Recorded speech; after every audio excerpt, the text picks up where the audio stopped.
In this practice, you will note the effect of various changes to the dynamic input settings.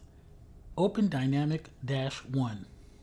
Verify that Dynamic Input is toggled on in the status bar. Draw a line anywhere. The command prompts near the pointer and dynamic dimensions displays on the line as you draw. Right-click on the Dynamic Input and select Dynamic Input Settings. In the Drawing Settings dialog box, Dynamic Input tab, clear the Show Command Prompting and Command Input near the crosshairs options to toggle it off and click OK. Draw another line.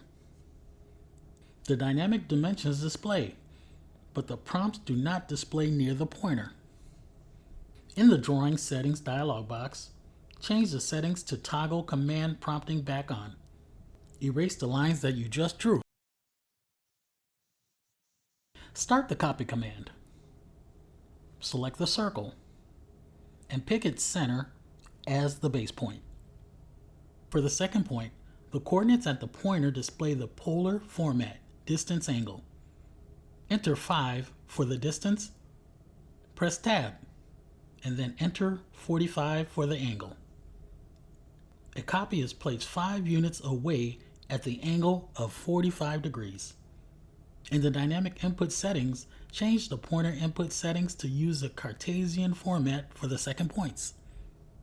Copy the original circle again.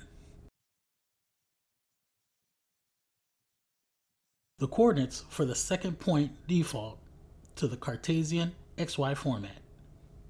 Type 10, press Tab, and type 1 to place the copy 10 units to the right and 1 unit up. You can also type 10, 1 directly.